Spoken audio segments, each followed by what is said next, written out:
कभी नोटिस किया है कि हर क्लास में कुछ बच्चे कम पढ़कर भी अच्छे नंबर ले आते हैं और कुछ दिन रात लगे रहने के बाद भी पीछे रह जाते हैं। ये देखकर कई लोग कहते हैं किस्मत अच्छी थी, लड़का तेज दिमाग का था। लेकिन अपने कई सालों के एक्सपीरियंस के बाद में ये अच्छे से कह सकता हूँ कि असली वजह ये बिल्कुल नहीं है। देखो, मेहनत तो सब करते हैं, सपने भी सबके बड़े होते हैं, तो क्या सब सफल हो जाते हैं? सोचो, अगर एक किसान पूरे साल खेत में पानी तो डालता रहा, लेकिन सोचो अगर बीज ही सही नहीं चुना तो फसल कैसे उगेगी?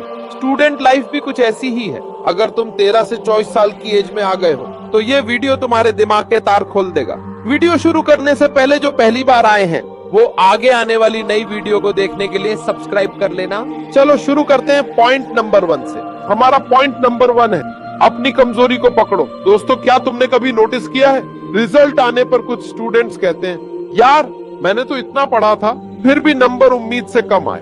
अब तुम सोच रहे होगे आखिर गलती कहाँ हुई? मेहनत भी की, टाइम भी दिया, फिर भी रिजल्ट नीचे क्यों आ गया? असल सच्चाई ये है कि अक्सर हमारी हार हमारी ताकत से नहीं, हमारी कमजोरी से होती है। हम दिन रात उस सब्जेक्ट पे टाइम लगाते रहते हैं जिसमें हमें मजा आता है, क्योंकि वहां कॉन्फिडेंस मिलता है और हमें मजा भी आता है उसे पढ़ने में। लेकिन वही सब्जेक्ट जिससे हमें डर लगता है वही हमें सबसे पीछे कर देता है। सोचो, तुम्हारे 4 सब्जेक्ट अच्छे चले गए लेकिन एक कमजोर सब्जेक्ट ने तुम्हारा पूरा रिजल्ट खींच लिया। और यही असली कारण है कि मेहनत करने के बावजूद कई स्टूडेंट्स आगे नहीं बढ़ पाते। अब सॉल्यूशन क्या है? पहला कदम, अपनी कमजोरी की लिस्ट बनाओ। दूसरा, रोज थोड़ा थोड़ा समय दो, चाहे 20 मिनट ही सही। तीसरा, बैलेंस रखो, आधा टाइम ताकत पर, आधा टाइम कमजोरी पर। अब देखो, हमारा सेकंड पॉइंट है अपनी छोटी छोटी आदतों पर नजर रखो। कभी ऐसा हुआ है कि तुमने तय किया कि आज पूरा दिन पढ़ाई करोगे? सुबह उठे, कॉपी खोली, पेन उठाया, लेकिन पता ही नहीं चला कब मोबाइल हाथ में आ गया, कब इंस्टाग्राम या यूट्यूब खुल गया और 2-2 घंटे निकल गए। फिर दिन के अंत में यही महसूस हुआ कि मेहनत तो करनी थी लेकिन हो नहीं पाई। अब तुम सोच रहे होगे कि ये पॉइंट किस बारे में है, क्या मोबाइल छोड़ने के बारे में? नहीं, असली बात कुछ और है। असल में हमें पीछे धकेलने वाली चीजें बड़ी नहीं होती, बल्कि हमारी छोटी छोटी आदतें होती हैं। हम सोचते हैं बस 5 मिनट देख लेता हूँ, बस अभी उठता हूँ, बस ये काम बाद में कर लूंगा, और यही बस हमारी पूरी मेहनत को खा जाता है। तो सॉल्यूशन क्या है? सबसे पहले अपनी एक दिन की रूटीन लिखो। सुबह से रात तक कहाँ कहाँ समय निकल जाता है। फिर देखो कि कौन सी छोटी सी आदतें तुम्हें खींच रही हैं, जैसे बेवजह फोन उठाना, बिना प्लान के बैठ जाना, या कल से पढ़ूंगा वाला बहाना। अब इन्हें बदलो, एकदम से नहीं बल्कि धीरे धीरे। जैसे अगर तुम रोज 3 घंटे मोबाइल चलाते हो तो पहले हफ्ते उसे 2.5 घंटे करो, अगला हफ्ता 2 घंटे। धीरे धीरे आदत खुद कंट्रोल हो जाएगी। याद रखो, जिंदगी में बड़ा बदलाव कभी अचानक नहीं आता, वो हमेशा छोटी छोटी आदतों को पकड़ने और सुधारने से आता है। आगे देखो दोस्तों, पॉइंट नंबर 3, टाइम सोने से भी कीमती है। कभी सोचा है दिन के 24 घंटे सबके लिए बराबर है, लेकिन अजीब बात यह है कि कोई उन्हीं 24 घंटों में टॉपर बन जाता है और कोई उन्हीं 24 घंटों में पीछे रह जाता है। तो क्या फर्क किताबों का है? नहीं। क्या फर्क दिमाग का है? बिल्कुल नहीं। असल फर्क सिर्फ एक चीज का है, किसने टाइम को पकड़ा और किसे टाइम ने पकड़ लिया। ज्यादातर स्टूडेंट यही गलती करते हैं कि उन्हें लगता है मेरे पास अभी बहुत टाइम है, और यही सोच धीरे धीरे सबसे बड़ा जाल बन जाती है।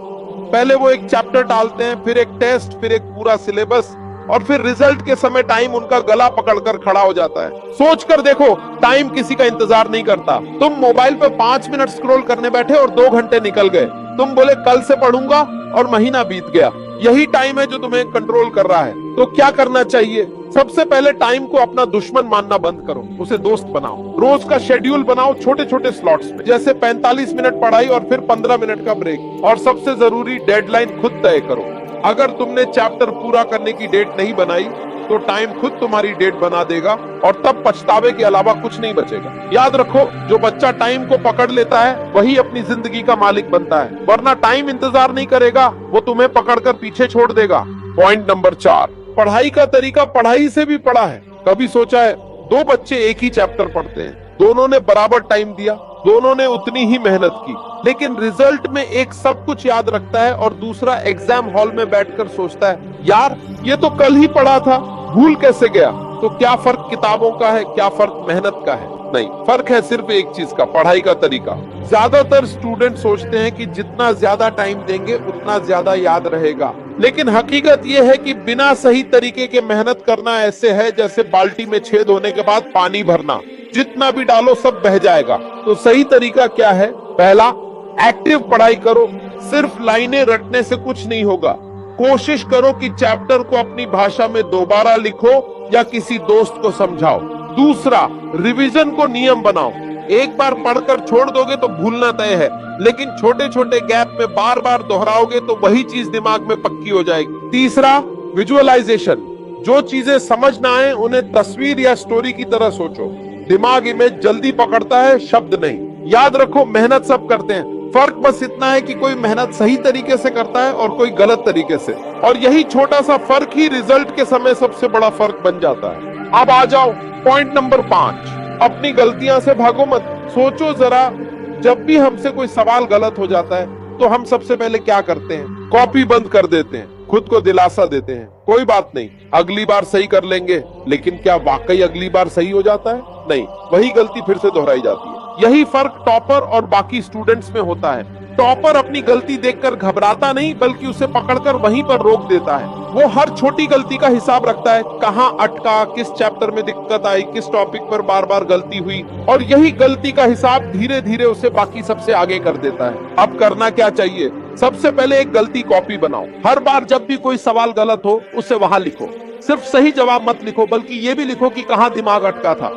हफ्ते में एक दिन सिर्फ उस कॉपी को पढ़ो। धीरे धीरे तुम देखोगे कि वही गलतियां दोहराना बंद हो गई है। और सबसे अहम, गलती को शर्मिंदगी मत समझो। गलती तो प्रूफ है कि तुम कोशिश कर रहे हो। असली हार तब है जब तुम गलती छुपाते हो और फिर वही गलती बार बार दोहराते हो। याद रखो, स्टूडेंट लाइफ में गलतियां करना बुरी बात नहीं है, लेकिन गलतियों का हिसाब न रखना सबसे बड़ी गलती है। जो बच्चा इस राज को समझ जाता है, उसकी प्रैक्टिस दिन रात उसे टॉपर बना देती है। अब देखो दोस्तों, छठा पॉइंट, सबसे बड़ी चोरी से खुद को बचाओ। तुम्हें पता है आज की सबसे बड़ी चोरी क्या है? ना सोने चांदी की, ना पैसों की। ये चोरी है अटेंशन की चोरी। सोचो, कितनी बार ऐसा हुआ कि किताब खोलकर बैठे थे, लेकिन 5 मिनट बाद ही मोबाइल की घंटी बजी, या किसी ने बुला लिया, या अचानक मन ही मन ख्याल आने लगे, पढ़ाई बाद में कर लेंगे, पहले ये सोच लेते हैं, और फिर घंटा निकल गया। किताब अब भी खुली है, लेकिन दिमाग कहीं और भाग चुका है। यही है ध्यान की चोरी। सबसे खतरनाक बात यह है कि ये चोर सामने से नहीं आता, ये अंदर ही अंदर चुपचाप तुम्हारा फोकस खा जाता है। और स्टूडेंट लाइफ में फोकस ही असली हथियार है। अब जरा सोचो, तुम दिन में 6 घंटे पढ़ाई कर रहे हो, लेकिन उन 6 घंटों में अगर ध्यान आधा इधर उधर चला गया तो असली पढ़ाई तो सिर्फ 3 घंटे की हुई।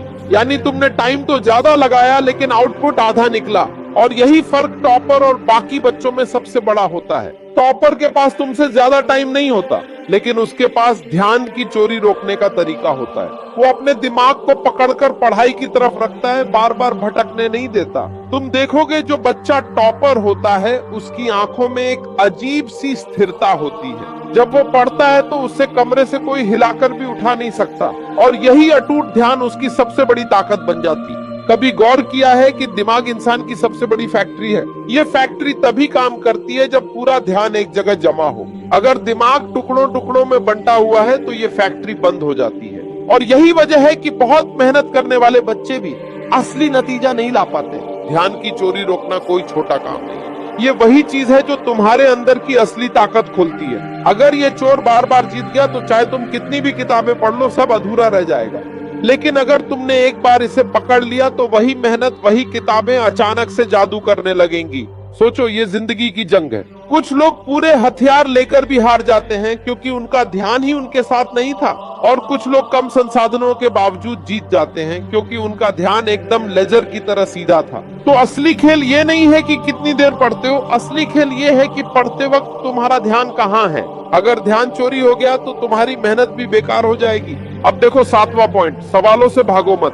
कभी गौर किया है, क्लासरूम में 3 तरह के बच्चे होते हैं। एक वो जो टीचर बोलते हैं बस सिर हिला देते हैं, हाँ समझ आ गया। दूसरे वो जो चुपचाप नोट्स लिखते रहते हैं, चाहे समझे या ना समझे। और तीसरे जिन्हें देखकर बाकी सब हंसते हैं, फिर हाथ उठा लिया। अब ये नया सवाल पूछेगा। अब सोचो जरा, एग्जाम के रिजल्ट में सबसे आगे कौन निकलता है?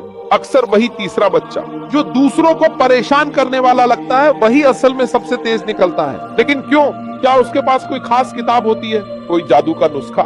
नहीं, उसके पास बस एक हिम्मत होती है, सवाल पूछने की हिम्मत। सोचो, तुम्हारे सामने कोई चैप्टर खुला है, तुम लाइनें पढ़ रहे हो, न्यूटन का तीसरा नियम या फ्रेंच रिवॉल्यूशन का कारण। तुम्हें आधा समझ आता है, आधा धुंधला रह जाता है। अब यहाँ 2 रास्ते हैं, या तो तुम चुप रह जाओ ये मानकर कि चलो बाद में समझ लेंगे, या फिर उसी वक्त सवाल पूछ लो ये क्यों हुआ, ये ऐसे ही क्यों लिखा है। अगर उल्टा हो जाता तो यही सवाल तुम्हारे दिमाग के ताले खोल देते हैं, क्योंकि सवाल पूछना मतलब दिमाग को मजबूर करना। अब तू सोच, और जब दिमाग सोचता है तभी असली समझ पैदा होती है। लेकिन दिक्कत ये है कि ज्यादातर बच्चे सवाल पूछने से डरते हैं। डर लगता है लोग हंसेंगे, डर लगता है टीचर नाराज हो जाएंगे, डर लगता है अगर मैं बेवकूफ लग गया तो।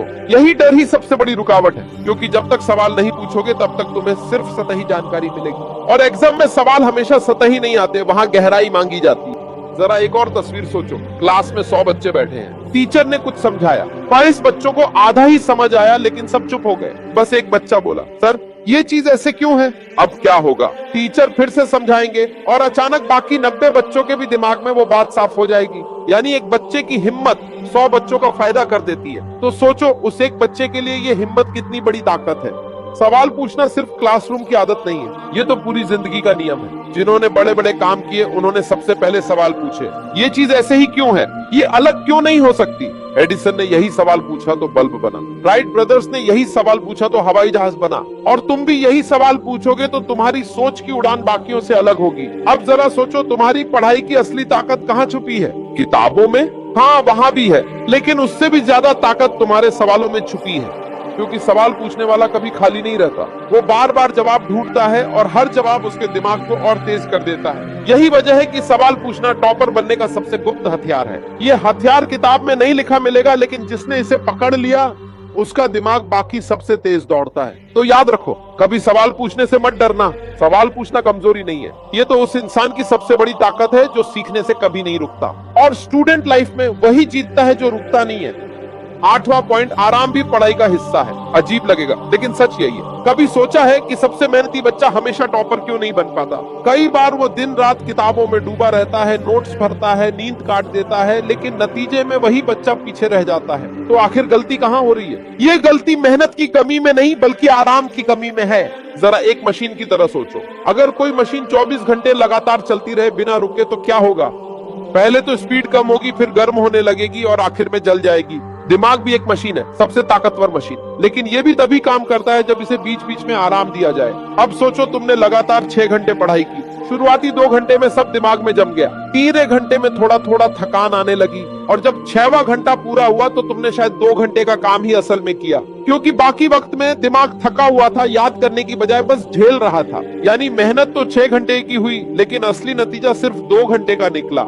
और यही है आराम की कमी का खेल। लेकिन ध्यान रहे, आराम का मतलब आलस नहीं है। आराम का मतलब ये नहीं कि पढ़ाई छोड़कर दिन भर बिस्तर में लेटे रहो। आराम का मतलब है अपने दिमाग और शरीर को उतनी ही देर का ब्रेक देना जितनी देर में वो रिचार्ज हो सके। सोचो जरा, मोबाइल अगर 10% चार्ज पर आ जाए और तुम उसे चार्जर से ना जोड़ो तो क्या होगा। स्क्रीन ऑन रहेगी लेकिन काम आधा होगा। फिर चाहे तुम कितनी भी मेहनत से उसे दबाओ वो स्लो ही चलेगा। दिमाग भी ऐसा ही है, थका हुआ दिमाग दिखेगा तो जिंदा, लेकिन काम आधा करेगा। जितने भी बड़े लोग हुए उन्होंने सिर्फ मेहनत नहीं की बल्कि आराम का नियम भी अपनाया। एडिसन छोटे छोटे झपकी लेते थे। आइंस्टीन कहते थे कि नींद उसके लिए उतनी ही जरूरी है जितनी रिसर्च। और स्टूडेंट सोचते हैं कि नींद काटकर वो आगे निकल जाएंगे, लेकिन हकीकत ये है कि नींद काटने से दिमाग की धार ही खत्म हो जाती है। अब जरा प्रैक्टिकल तस्वीर सोचो। 2 बच्चे हैं, पहला बच्चा 10 घंटे पढ़ता है बिना आराम किए, दूसरा बच्चा 6 घंटे पढ़ता है लेकिन बीच बीच में ब्रेक लेकर। एग्जाम के दिन कौन ज्यादा याद रखेगा? वही बच्चा जिसने दिमाग को आराम दिया, क्योंकि उसका दिमाग ताजा और फोकस्ड रहेगा। तो याद रखो, आराम पढ़ाई का दुश्मन नहीं है, ये उसका सबसे गुप्त साथी है। जो इसे समझ गया वो अपने दिमाग की मशीन को जलने से पहले ही रिचार्ज करता रहता है, और जो इसे अनदेखा करता है वो अपनी मेहनत का आधा फल खुद ही काट देता है। आराम सिर्फ नींद नहीं है, आराम वो पल है जब तुम किताब बंद करके बाहर टहलते हो, थोड़ा संगीत सुनते हो या गहरी सांस लेकर आंखें बंद कर लेते हो। वो छोटा सा ब्रेक ही दिमाग को फिर से नया बना देता है। अब देखो 9वां पॉइंट, किताबें सब कुछ नहीं सिखाती। सोचो जरा, अगर सिर्फ किताबें ही सब कुछ सिखा देती तो क्या होता। हर बच्चा जो क्लास में टॉपर है वही जिंदगी में सबसे बड़ा इंसान बनता। लेकिन हकीकत क्या है, कई बार वही बच्चे जो स्कूल में साधारण थे आगे जाकर जिंदगी में बड़ा नाम बना जाते हैं, और कई टॉपर वहीं रह जाते हैं। तो आखिर ऐसा क्यों होता है? क्योंकि किताबें तुम्हें पढ़ाई सिखा सकती हैं लेकिन जिंदगी जीना नहीं सिखा सकती। किताबें कहती हैं ये सवाल ऐसे हल करो, लेकिन किताबें ये नहीं बताती अगर तुम फेल हो गए तो उस झटके को कैसे संभालोगे। किताबें समझाती हैं ये बैटल किसने जीती, लेकिन किताबें ये नहीं सिखाती अगर तुम्हारी खुद की लड़ाई हार जाओ तो फिर उठोगे कैसे। यानी किताबें जानकारी देती हैं, लेकिन असली समझ हमेशा किताबों के बाहर मिलती है। जरा सोचो, एक बच्चा लाइब्रेरी में दिन रात बैठा रहता है, हर चैप्टर की लाइनें उसे याद है, लेकिन जब उससे पहली बार किसी से इंटरव्यू में बात करनी पड़ी तो उसका दिमाग खाली हो गया, क्योंकि किताबों ने उससे ये नहीं सिखाया था कि बोलना कैसे है, आत्मविश्वास कैसे बनाना है। या फिर एक और बच्चा जो सब्जेक्ट में औसत है लेकिन स्कूल की स्पोर्ट्स टीम में खेलता है, हार जीत देखता है, टीम वर्क सीखता है और धीरे धीरे लीडरशिप पकड़ लेता है। जब ये दोनों बच्चे कॉलेज पहुंचते हैं तो कौन आगे बढ़ता है? अक्सर वही बच्चा जिसने किताबों के बाहर से सीखा था। याद रखो, पढ़ाई तुम्हें एक जगह तक ले जाएगी, लेकिन असली दुनिया में जीतने के लिए तुम्हें वो सीखना होगा जो किताबें नहीं बताती। किताबें तुम्हें नियम सिखाती हैं, लेकिन जिंदगी तुम्हें अपवाद सिखाती है। किताबें कहती हैं हर सवाल का एक जवाब होता है, जिंदगी कहती है कभी कभी सवाल ही गलत होते हैं। अब जरा सोचो, कितनी बार ऐसा हुआ कि क्लास में बैठे बैठे किसी बच्चे ने टीचर से पूछा, सर ये चीज असल जिंदगी में कहाँ काम आएगी? टीचर ने किताब का पन्ना दिखा दिया, लेकिन असल जवाब तुम्हें बाहर जाकर मिलेगा, लोगों से मिलकर, काम करके, हार मानकर और फिर उठकर। इतिहास के पन्ने पलटो, किताबें बताती हैं कि एडिसन महान साइंटिस्ट था, लेकिन किताबें ये नहीं बताती कि उसने 1000 से ज्यादा बार फेल होकर बल्ब बनाया। वो सीख किताब के पन्नों में नहीं बल्कि एडिसन की जिंदगी की गलियों में छुपी है। या फिर अब्दुल कलाम, किताबें तुम्हें मिसाइल टेक्नोलॉजी सिखा देंगी, लेकिन कलाम साहब की सबसे बड़ी सीख ये थी कि सपने वो नहीं जो नींद में आते हैं, सपने वो हैं जो नींद ही उड़ा दे। ये लाइन किसी चैप्टर में नहीं बल्कि उनकी जिंदगी के अनुभव से आई। तो सवाल ये नहीं है कि किताबें पढ़नी चाहिए या नहीं, सवाल ये है कि क्या सिर्फ किताबों से सीखकर तुम जिंदगी जीत सकते हो? और जवाब है नहीं। किताबें रास्ता दिखाती हैं, लेकिन चलना तुम्हें खुद पड़ता है। गिरना, उठना, हारना, जीतना, ये सब किसी बुक स्टोर में बिकता ही नहीं। तो जब भी पढ़ाई करो, किताबों के साथ साथ जिंदगी से भी पढ़ो। लोगों को देखो, उनकी गलतियों से सीखो, हार को नोट करो, जीत को समझो, क्योंकि जब एग्जाम हॉल से बाहर निकलते हो तब असली टेस्ट शुरू होता है और वहां किताबें तुम्हारे साथ नहीं जाती। 10वां पॉइंट, अकेले चलना सीखो। कभी गौर किया है, भीड़ में सब साथ चलते हैं, सबका जोश एक जैसा लगता है, लेकिन जैसे ही अंधेरा आता है, रास्ता लंबा होता है तो एक एक करके लोग किनारे हो जाते हैं। आखिर में कौन बचता है? वही इंसान जिसने अकेले चलना सीख लिया हो। जिंदगी की सबसे बड़ी लड़ाइयां क्लासरूम में नहीं, भीड़ के शोर में नहीं, बल्कि अकेलेपन में लड़ी जाती है। किताबें तुम्हें सवाल देती हैं, टीचर तुम्हें जवाब बताते हैं, दोस्त तुम्हें सपोर्ट कर लेते हैं, लेकिन जब तुम्हारे सामने पहली बार फेलियर खड़ा होता है या जब सब कहते हैं तू नहीं कर पाएगा, तो उस वक्त तुम्हारे पास सिर्फ तुम खुद हो। कभी कभी यह अकेलापन सबसे बड़ा इम्तिहान होता है, क्योंकि जब दोस्त पार्टी कर रहे हो और तुम अपने सपने के लिए पढ़ाई कर रहे हो, जब सब लोग कह रहे हो जॉब कर ले आराम से और तुम अपनी मंजिल के लिए रिस्क ले रहे हो, तो उस वक्त लोग तुम्हें समझ नहीं पाएंगे। लेकिन याद रखना, भीड़ हमेशा वही गाना गाती है जो सब गा रहे हैं। सच्चा इंसान वही होता है जो अपनी धुन खुद लिखे। सोचो जरा, अगर भगत सिंह सिर्फ दोस्तों की सोच मानकर चलता तो शायद कभी क्रांति नहीं करता। अगर एपीजे अब्दुल कलाम सबके कहे पर चल जाता तो शायद मिसाइल मैन ना बन पाता। इतिहास गवाह है, अकेले खड़े होने वाले ही दुनिया बदलते हैं। अब सवाल ये है, क्या अकेले चलना आसान है? बिल्कुल नहीं। ये वो रास्ता है जहां लोग तुम्हारा मजाक उड़ाएंगे, तुम्हें छोड़ेंगे, कभी तुम्हें गलत साबित करने की कोशिश करेंगे, लेकिन यही वो पल होते हैं जो तुम्हारी असली ताकत बनाते हैं। याद रखो, भीड़ तुम्हें तालियां देती है, लेकिन अकेलापन तुम्हें हिम्मत देता है। भीड़ तुम्हें आगे धकेलती है, लेकिन अकेलापन तुम्हें खुद आगे बढ़ना सिखाता है। भीड़ तुम्हें कहती है कि तुम वैसे ही बनो जैसे सब हैं, लेकिन अकेलापन तुम्हें सिखाता है कि तुम वैसे बनो जैसे तुम हो। और यही फर्क तय करता है कि कौन भीड़ में खो जाएगा और कौन इतिहास में नाम लिखवा जाएगा। तो अगर तुम आज 13 से 24 साल की उम्र में हो, तो ये सबसे बड़ा सबक याद रखना, अकेले चलने से मत डरना। दोस्त छोड़ देंगे, लोग ताने देंगे, हालात बार बार गिराएंगे, लेकिन जब तुम अकेले चलना सीख जाओगे तभी तुम्हें पता चलेगा कि असली ताकत तुम्हारे अंदर ही थी। यही है वो चीज जो हर स्टूडेंट को समझनी चाहिए, क्योंकि पढ़ाई, नंबर, रिजल्ट ये सब जिंदगी का छोटा हिस्सा है, लेकिन अकेले खड़े होने की हिम्मत यही तुम्हें जीत दिलाएगी।